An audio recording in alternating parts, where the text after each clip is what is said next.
Hi hello నమస్తే welcome to BRK this is Vijaya. మనతో పాటు స్టూడియోలో ఉన్నారు డాక్టర్ హరిత గారు, homeopathy doctor, MD gold medalist, Veda homeopathy clinic.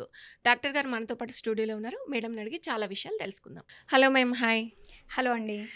Hi madam. అయితే ఏదైతే మగవారిలో సంతానలేమి సమస్యలు కారణాలు, దానికి అసలు సమస్యలకు గల కారణాలేంటి? యాక్చువల్‌గా ఈ మధ్య కాలంలో మనం ఈ సంతానలేమి సమస్య గురించి చాలా ఎక్కువ వింటున్నాం. అంటే ఒకప్పటితో పోలిస్తే ఓల్డెన్ డేస్‌తో ఈ నెక్స్ట్ ఇప్పుడున్న జనరేషన్ ఒక 10 ఇయర్స్ నుంచి ఎక్కువ మంది సఫర్ అవుతున్నారు. ఇందులో చాలామంది ఇది ఫీమేల్ సమస్య అనుకుంటూ ఉండేవాళ్ళు. కానీ ఇప్పుడు మన లైఫ్ స్టైల్ చేంజెస్ వల్ల కానీ, అంటే మన రేడియేషను, ఈ ఎక్స్‌పోజర్ ఇలాంటి వాటి వల్ల అండ్ ఎక్సర్సైజెస్ ఇవి లేకపోవడం వల్ల మగవారిలో కూడా ఈ ఇన్‌ఫర్టిలిటీ సమస్య అనేది వస్తుంది. అంటే మెయిన్‌గా మగవారిలో చూసుకుంటే డైరెక్ట్‌గా బయటికి తెలీదు ఈ సమస్య ఉంది అని.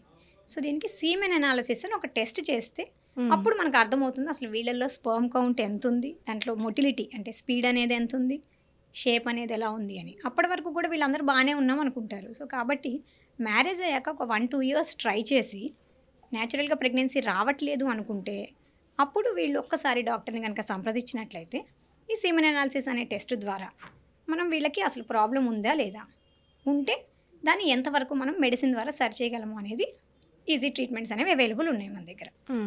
అంటే ప్రధానంగా కారణాలు ఏంటంటారు అసలు? మెయిన్గా ఏంటంటే స్పర్మ్ అనేది మగవారిలో బీజం అంటాం, అంటే టెస్టిస్ నుంచి తయారవుతుంది.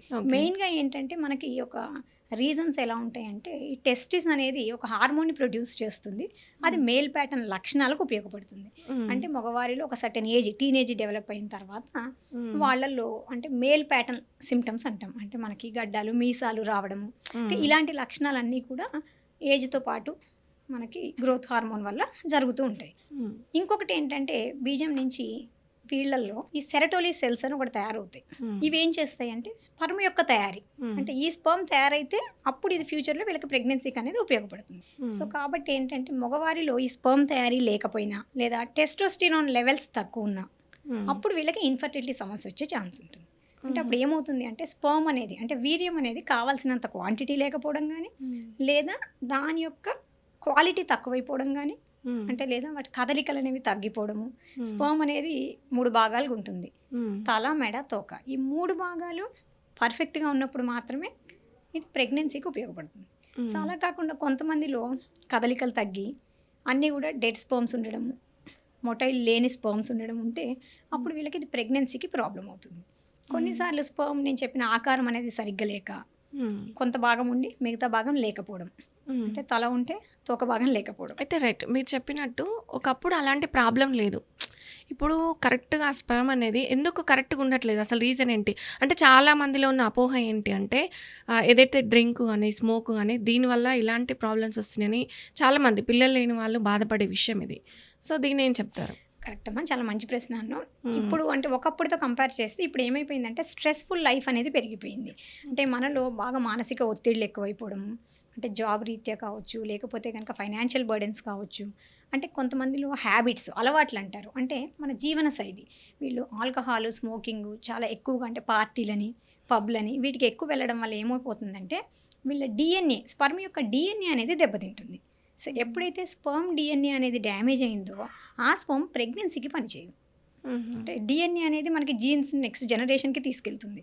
సో ఈ ఎక్కువ ఆల్కహాల్ కన్జంప్షన్ అంటే దాని ఒక హ్యాబిట్ లాగా ఎప్పుడో ఒకసారి అకేషన్. అంటే వెనకటి కాలంలో కూడా డ్రింక్ చేసేవాళ్ళు కదా, మరి ఇప్పుడు ఎందుకు ఎఫెక్ట్ అవుతుంది? అంటే ఇప్పుడు ఏమైపోతుందంటే వీళ్ళల్లో రేడియేషన్ అనేది చాలా ఎక్కువ ఎక్స్పోజర్ పెరిగింది, మొబైల్ వాడకం పెరిగింది, అండ్ ఈ సాఫ్ట్వేర్ ప్రొఫెషన్ వచ్చిన తర్వాత ల్యాప్టాప్ యూసేజీ చాలా ఎక్కువైపోయింది. స్క్రీను, డెస్క్టాప్ ఇవన్నీ కూడా ఏమైందంటే మనం ఏం చేస్తాం, మొబైల్ తీసుకెళ్ళి పాకెట్లో పెట్టుకుంటూ ఉంటారు, ఐదర్ ప్యాంట్ పాకెట్ లేదా షర్ట్ పాకెట్స్లో, అంటే డైరెక్ట్ రేడియేషన్ వీళ్ళకి తగులుతుంది.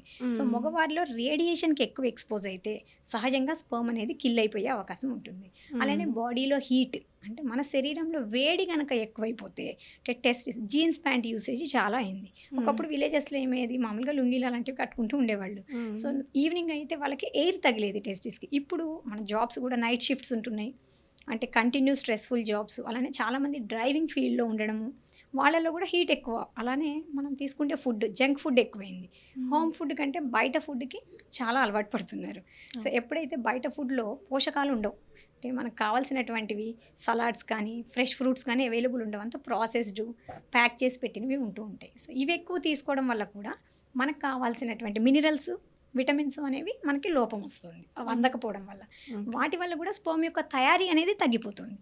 సో అలవాట్లు ఒకటి, మనం తీసుకుంటే ఫుడ్ హ్యాబిట్స్, మనం చేసేటటువంటి ప్రొఫెషనల్ రీత్యా కావచ్చు. బట్ ఎక్కువ మంది ల్యాప్టాప్ ఏం చేస్తారంటే వర్క్ ఫ్రమ్ హోమ్ చేసేవాళ్ళు మన ల్యాబ్స్ మీద పెట్టేసుకొని, అంటే కాళ్ళ మీద తొడభాగం మీద ల్యాప్టాప్ పెట్టుకోవడం, దానివల్ల డైరెక్ట్ టెస్టిస్కి రేడియేషన్ తగలడం, ఇవన్నీ ఒకప్పుడు జనరేషన్స్లో లేవు కదా. మరి టెక్నాలజీ పెరుగుతుంది కదా, దీంతో పాటు మనం పరుగులు పెట్టాల్సిన పరిస్థితి. ఎలా మరి దీనికి సొల్యూషన్? కాబట్టి ఇటువంటి కండిషన్స్లో మనం ఏం చేయాలి, దేనివల్ల మనకి ప్రాబ్లం వస్తుంది, what is the root cause, ఇది ఇంపార్టెంట్. దాన్ని ఇప్పుడు మనం ఇది ప్రెగ్నెన్సీకి ఇబ్బంది, అందుకని స్పర్మ్ కౌంట్ తగ్గడం వల్ల సెక్షువల్ లైఫ్కి కానీ ఇంటర్ కోర్స్కి కానీ ప్రాబ్లం అని చెప్పలేదు. అంటే ఏంటి, ప్రెగ్నెన్సీ కావాలనుకునే వాళ్ళు కొంతవరకు వీటిని అవాయిడ్ చేయడం, అంటే అవసరానికి మించి వాడొద్దు. మనకి లిమిటెడ్ టైం, ఇప్పుడు ఆఫీస్ వర్కింగ్ అవర్స్లో యూజ్ చేశారు, కానీ మనం ఏం చేస్తున్నాం, కంటిన్యూస్ మొబైల్ చేతులనే పట్టుకుంటున్నాం. అంటే దానివల్ల మనకి రేడియేషన్ ఎక్స్పోజర్ డైరెక్ట్గా హామ్ అవుతుంది. సో ఇలాంటివి కొంతవరకు మనం అవాయిడ్ చేయొచ్చు. రెండోది ఎక్సర్సైజెస్, అసలు ఎక్సర్సైజ్ లేదు ఇప్పుడు. వాకింగ్ కానీ రెగ్యులర్ ఎక్సర్సైజ్ మహా అడిగితే జిమ్కి వెళ్తున్నారు. ఏమన్నా అంటే మేము జిమ్లో బుక్ చేసుకున్నామని చెప్తారు కల్ఫిట్లో. అంటే ఏమైపోయిందంటే మన కల్చర్ అనేది వెస్ట్రన్ కల్చర్ బాగా అలవాటు పడి మన సంస్కృతిని కొంతవరకు మనం తగ్గించి, అంటే ఇంట్లో గడిపే టైం వైఫ్తో కూడా చాలా తగ్గిపోతుంది వీళ్ళకి. మ్యాక్సిమం ఫ్రెండ్స్ బయటికి వెళ్ళడాలు, వీటి వల్ల ఏమైపోయిందంటే వైఫ్ అండ్ హస్బెండ్ గడిపే టైము తక్కువైపోయింది. వీళ్ళు కొంత మాట్లాడుకొని ప్రెగ్నెన్సీకి ప్లాన్ చేసుకునే టైం లేక ఇన్స్టెంట్గా ప్రెగ్నెన్సీ కావాలి అని చెప్పి ఇప్పుడు ఐవీఎఫ్ సెంటర్ల చుట్టూ తిరగడం మొదలైపోయింది. సో ఇది సహజంగా జరగాల్సిన ప్రక్రియ. మనం చిన్న చిన్న చేంజెస్ మన లైఫ్ స్టైల్లో చేసుకుంటే కొంత ఫుడ్స్ ద్వారా కూడా మనం ఇంప్రూవ్ చేసుకోవచ్చు స్పర్మ్ కౌంట్ని. చాలామంది అపోహ ఏంటంటే అమ్మాయిలకే ప్రాబ్లం ఉంది, అబ్బాయిలకి ఏం లేదు. ఇప్పటికి కూడా చాలామంది అలా ట్రీట్ చేసే వాళ్ళు ఉన్నారు. అమ్మాయిలదే ప్రాబ్లం, పిల్లలు కావట్లేదు అంటే అమ్మాయికే ఏదో ప్రాబ్లం ఉంది అని డిసైడ్ అయిపోతున్నారు. సో మీలాంటి వాళ్ళు కొంచెం ఓపెన్గా చెప్పడం వల్ల చాలామందికి అవగాహన వస్తుంది. యాక్చువల్గా ఏంటంటే మీరు ఇప్పుడు అమ్మాయిల్లో ఏమవుతుందంటే మనకి ఫస్ట్ పీరియడ్స్ అనేవి డిలే అవ్వడం కనిపిస్తుంటాయి. కాబట్టి బయటికి కనిపించింది కాబట్టి ప్రాబ్లం అమ్మాయికి అంటారు. లేదు, ఒక 6 నెలల నుంచి సంవత్సరం అయింది మ్యారేజ్, ఇంకా పిల్లలు కాలేదు అనగానే ప్రాబ్లం అమ్మాయిలోనే అనేది మనకు మొదటి నుంచి అలవాటు అయిపోయింది మన కల్చర్లో. అయితే మగవాళ్ళకి ఏ ప్రాబ్లం బయటికి కనపడదుగా. మన దగ్గరకు వచ్చి పిల్లలు కాలేదని మనం టెస్ట్ చేసే వరకు ఫిజికల్ అపీరెన్స్లో కానీ వాళ్ళ వెయిట్లో కానీ ఎక్కడ ప్రాబ్లం కనపడదు. ఇంకెప్పుడు తెలుస్తుంది మనకంటే వాళ్ళు స్ట్రెస్ ఎక్కువ ఫీల్ అయ్యి, ఇద్దరు కలిసినప్పుడు పర్సనల్ ఇష్యూ ఉన్నా చాలామంది షై ఫీల్ అయ్యి సిగ్గుపడి చెప్పరు. వచ్చి కలిసేటప్పుడు ఏదన్నా వాళ్ళకి అంటే వీర్యంలో ప్రాబ్లం ఉన్నా, లేకపోతే వాళ్ళకి సీమెన్ ప్రొడక్షన్లో ప్రాబ్లం ఉన్నా, ఇద్దరు కలిసేటప్పుడు ప్రాబ్లం ఉన్నా, అంటే ఎరెక్టైల్ డిస్ఫంక్షన్స్ అంటారు, అవి కూడా వాళ్ళు చెప్పరు. సో ఇటువంటివి ఎప్పుడైతే జరుగుతున్నాయో దానివల్ల ఈ ప్రాబ్లమ్స్ పెరిగే అవకాశం ఉంటుంది. సో జనరల్గా మేల్స్కి ఏంటి, బయటికి ఏ సిమ్టమ్ ఉండదు కాబట్టి మాకు ఏ ప్రాబ్లం లేదని చెప్తారు, చాలా తప్పు కాదు. బట్ వాళ్ళ ప్రాబ్లం తెలియాలి అంటే చేయాల్సింది సీమెన్ అనాలిసిస్ అనే టెస్ట్. దీంట్లో మనకు అర్థమైపోతుంది. అందులో ప్రాబ్లం ఉంటే మగవాళ్ళు కూడా భయపడాల్సిన అవసరం లేదు. ఇప్పుడు చాలా టెక్నాలజీస్ వచ్చినాయి మనకి. అండ్ ఫుడ్ అన్నిటికంటే మెయిన్, వాళ్ళు మంచి ఫుడ్ కనుక తీసుకుంటే, చాలామంది అంటారు మేడం ఏం ఫుడ్ తీసుకోవాలి, అందరూ ఫుడ్ తీసుకోమని చెప్తారు అని. మెయిన్గా మనం తీసుకోవాల్సింది ఏంటంటే మేల్ ఇన్ఫర్టిలిటీ, అంటే స్పర్మ్ కౌంట్ పెరగాలన్నా, స్పర్మ్ యొక్క క్వాలిటీ పెరగాలన్నా జింక్ ఎక్కువ ఉండే ఫుడ్ తీసుకోవాలి. అలానే సెలీనియం ఎక్కువ ఉండే foods, vitamin C, vitamin E, ఇవన్నీ కూడా మన రెగ్యులర్ ఫుడ్లో మనం తీసుకోవచ్చు. మెయిన్ జింక్ ఏం చేస్తుందంటే టెస్టోస్టిరాన్ యొక్క ప్రొడక్షన్ పెంచుతుంది. ఎప్పుడైతే అది పెరిగిందో ఆటోమేటిక్గా స్పర్మ్ కౌంట్ పెరుగుతుంది. సో ఇది ఎందులో ఉంటుందంటే పంకిన్ సీడ్స్, వాల్నట్స్, వీటిల్లో ఎక్కువ ఉంటుంది. అలానే బనానా, అరటిపండులో కూడా మెగ్నీషియం, జింక్ చాలా ఎక్కువ ఉంటాయి కాల్షియంతో పాటు. అండ్ ఇంకా కొంతమంది omega-3 ఫ్యాటీ యాసిడ్స్ తీసుకోమని చెప్తాము. అవి ఏం చేస్తాయి అంటే మనకి స్పర్మ్ యొక్క డిఎన్ఏని కూడా ఇంప్రూవ్ చేస్తాయి. ఫోలిక్ యాసిడ్ జనరల్గా మనం తీసుకునే పప్పు ధాన్యాలు అన్నింటిలో ఉంటాయి. సో రెడ్ దాలని, కందిపప్పు, పెసరపప్పు ఇలాంటివన్నీ తీసుకోవాలి. అండ్ వెజిటేబుల్స్ అంటే పాలకూర, ఫ్రెష్ గ్రీన్ లీఫీ వెజిటేబుల్స్, మునక్కాయ, ఇలాంటి వాటి అన్నింటిలో కూడా మనకి ఈ ఆక్సిడేటివ్ స్ట్రెస్ని స్పర్మ్కి తగ్గించేటటువంటి ప్రోడక్ట్స్ అనేవి మన ఫుడ్లోనే దొరుకుతున్నాయి. అండ్ విటమిన్ సి ఏం చేస్తుందంటే స్పర్మ్ అతుక్కుపోకుండా చేస్తుంది. మనకి స్పర్మ్ మూవ్మెంట్ బాగుంటే న్యాచురల్ ప్రెగ్నెన్సీ వస్తుంది. సో దీనికి మనం ఏం చేయాల్సిన అవసరం, ఏ ట్యాబ్లెట్లు వాడక్కర్లేదు. న్యాచురల్గా మనం తీసుకోవాల్సింది ఉసిరి, నిమ్మ, నారింజ, ఇలాంటి సిట్రిక్ ఫ్రూట్స్. అంటే కొంతమంది ఏం చేస్తారంటే న్యాచురల్గా ఆల్కహాల్, స్మోకింగ్ తీసుకునే వాళ్ళలో స్పర్మ్ డిఎన్ఏ దెబ్బతింటుంది కాబట్టి వీళ్ళ అలవాట్లలో వాటిని మానేసి వాటర్ ఇంటేక్ పెంచాలి. అంటే 4 to 5 లీటర్స్ వాటర్ కనుక తీసుకుంటే బాడీలో హీట్ లేకుండా ఉంటుంది. ఎప్పుడైతే వేడి తగ్గిందో స్పర్మ్ ప్రొడక్షన్ పెరుగుతుంది. ఓకే. సో ఇవన్నీ కూడా ఇంట్లో న్యాచురల్గా చేయగలివి నేను చెప్పినవన్నీ. అవును. రెండోది ఎక్సర్సైజెస్, అంటే మినిమం ఎక్సర్సైజ్ డైలీ ఒక 15 to 20 minutes కనుక ఏదో ఒక వ్యాయామం కనుక చేస్తే మనకి స్పర్మ్ తయారీ అనేది బాగుంటుంది. ఇది ఎవ్రీ 24 to 48 అవర్స్లో స్పర్మ్ తయారవడం, డెడ్ అవ్వడం జరుగుతుంది. బట్ ఫీమేల్స్లో అలా కాదు, నెలకు ఒక్కసారి ఎగ్ రిలీజ్ అవుతుంది. సో కాబట్టి ఈజీగా ప్రాబ్లం వాళ్ళదంటాము, వీళ్ళ ప్రాబ్లం కనపడదు. అవును. అయితే ఇప్పుడు ఏదైతే మ్యారేజ్ అయిన తర్వాత ఒక 1 year, 2 years, 3 years వరకు చూడొచ్చా? ఎన్ని రోజుల వరకు వెయిట్ చేసిన తర్వాత ఈ ప్రాబ్లం ఉంది అని మనం డాక్టర్కి వెళ్ళడానికి ఎన్ని ఇయర్స్ వరకు వెయిట్ చేయొచ్చంట? జనరల్గా మ్యారేజ్ అనేది ఇప్పుడు లేట్ ఏజ్లో చేసుకుంటున్నారు కాబట్టి మనం ఇలా అని పర్టికులర్గా చెప్పలేము. బట్ మ్యారేజ్ అయిన 1.5 year మ్యాక్సిమం న్యాచురల్గా ట్రై చేసి అవ్వలేదు అంటే ఒకసారి ఒక డాక్టర్ని కనుక కన్సల్ట్ చేస్తే అసలు ఇద్దరిలో ఎవరిలో ప్రాబ్లం ఉంది అని ఐడెంటిఫై చేస్తాము. సపోజ్ మీరు లేట్ ఏజ్లో చేసుకున్నారనుకోండి, అంటే సపోజ్ అబౌవ్ 25, 30 తర్వాత చేసుకుంటే వితిన్ 6 monthsలో కూడా మీరు ఒక్కసారి డాక్టర్ గారిని కలిసారనుకోండి, ఏ ప్రాబ్లం లేకపోతే వాళ్ళు కూడా మీకు గైడ్ చేస్తారు మీరు న్యాచురల్ మెథడ్స్లో ఎలా కన్సీవ్ కావాలి అని.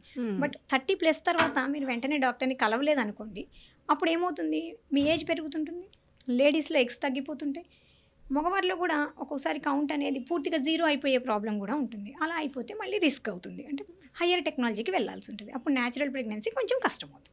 ఓకే. సో కాబట్టి లేట్ మ్యారేజ్ అయితే ఎర్లీగా డాక్టర్ని కలవాలి. ఎర్లీ టైంలో మ్యారేజ్ చేసుకుంటే ఒక 1-2 years వెయిట్ చేసిన తర్వాత డాక్టర్స్ని కలిస్తే సరిపోతుంది. అండ్ ఇంకోటి ఏంటంటే చాలా మందిలో 0 అనే కౌంట్ ఉంటుంది. చాలా మంది నాకు వస్తుంటారు పేషెంట్స్ రెగ్యులర్గా, మేడం అసలు మాకు కౌంట్ లేదు, 0 అన్నారు, మరి మాకు పిల్లలు అవరా అని అడుగుతూ ఉంటారు. సో సహజంగా ఏంటంటే 0 కౌంట్లో 2 రకాలు ఉంటాయి. దీన్ని ఏజోస్పర్మియా అంటారు. అంటే స్పర్మ్ ఎనాలిసిస్ టెస్ట్ చేస్తే అందులో కౌంట్ కనపడదు. అప్పుడు వీళ్ళు కంగారు పడతారు. మేమేం చెప్తామంటే దీనికి బ్లాకేజ్ ఏదైనా ఉండడము, యూరినరీ ట్రాక్ట్ ఇన్ఫెక్షన్స్ కానీ, వారికోసిల్ ప్రాబ్లమ్స్ అంటాము, అంటే వృషణాలకి, అంటే వీళ్ళకి ఏదైతే టెస్టిస్ ఉంటుందో అక్కడ బ్లడ్ వెజిల్స్ అనేవి కొంత బ్లాకేజ్ జరుగుతుంది. అటువంటి కండిషన్స్లో స్పర్మ్ బయటికి రాదు కానీ లోపల తయారవుతుంది. దీన్ని అబ్స్ట్రక్టివ్ ఎజోస్పర్మియా అంటాము. ఈ కండిషన్లో ఏంటంటే స్పర్మ్ని బయటికి తీసే టెక్నాలజీలు ఉన్నాయి ఇప్పుడు మనకి చాలా, మన ఫర్టిలిటీ సెంటర్లు అన్నింటిలో కూడా. సో టీజా అంటారు దాన్ని, అంటే టెస్టిక్యులర్ బయాప్సీ చేసి వీళ్ళ స్పర్మ్ ఎక్కడ ఉందనేది తీసి దాన్ని మళ్ళీ ఫ్రీజ్ చేసుకొని కూడా ఫర్దర్ వాళ్ళ ఓన్ జీన్తో ప్రెగ్నెన్సీ ట్రై చేసుకోవచ్చు. సో కాబట్టి 0 ఉంటే భయపడిపోయి ఇంకా 0 ఉంది కదా అని వాళ్ళు కొట్లాడుకోవాల్సిన అవసరం లేదు. ఓకే. ఒకవేళ తక్కువ ఉంటే దానికి ఏమైనా ట్రీట్మెంట్ ఉందా? అసలు ఎందుకు తక్కువ ఉంటుంది స్పెర్మ్? ఇప్పుడు ఇందాక అనుకున్నట్టుగా మనం చెప్పిన మన లైఫ్ స్టైల్ కానీ, ఎక్సర్సైజ్ లేకపోవడం, ఆల్కహాల్ కన్సంప్షన్, అంటే మనం తీసుకుంటే ఫుడ్స్లో న్యూట్రియంట్స్ లేకపోవడం, ఇప్పుడు నేను చెప్పినవి, వీటన్నిటి వల్ల కూడా కౌంట్ తగ్గే అవకాశం ఉంటుంది. అండ్ ట్రావెలింగ్ చేసే వాళ్ళల్లో, నైట్ షిఫ్ట్ చేసే వాళ్ళల్లో, స్ట్రెస్ ఎక్కువ ఫేస్ చేసే వాళ్ళల్లో కూడా ఇది తగ్గే అవకాశం ఉంటుంది. కానీ ఇది తాత్కాలికం. మీరు కనుక సరైనటువంటి మెడిసిన్స్ కనుక యూజ్ చేస్తే కౌంట్ని ఈజీగా 3 monthsలోనే ఇంప్రూవ్ చేసుకోవచ్చు. అండ్ మనకి హోమియోపతిలో చాలా ఎక్సలెంట్ మెడిసిన్స్ ఉన్నాయండి, ఎందుకంటే ఇది రూట్ కాజ్ నుంచి మనం ట్రీట్ చేస్తాం. ఒక్కొక్క పర్సన్కి ఒక రీజన్తో కౌంట్ తగ్గింది.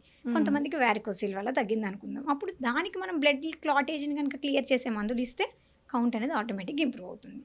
అలానే కొన్నిసార్లు స్పర్మ్ మోటిలిటీ తగ్గింది, దానికి స్ట్రెస్ కానీ ఆల్కహాల్ రీజన్స్ అనుకుందాం, అప్పుడు ఆ పర్టికులర్ ఇండివిజువలైజ్కి పర్సనల్ ట్రీట్మెంట్ చేసుకోవాల్సి ఉంటుంది మనం. సో అందరికీ కామన్ ఒకే మెడిసిన్ అనేది ఉండదు, పర్సన్ని బట్టి ఇండివిజువలైజ్డ్గా. అలానే వాళ్ళ స్ట్రెస్ లెవెల్స్ ఎక్కువ ఉంటే వాళ్ళకి సైకలాజికల్ కౌన్సిలింగ్ చేయాలి.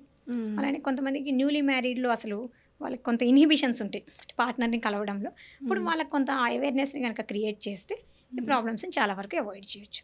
Okay, right madam. Thank you so much madam. Thanks అమ్మా.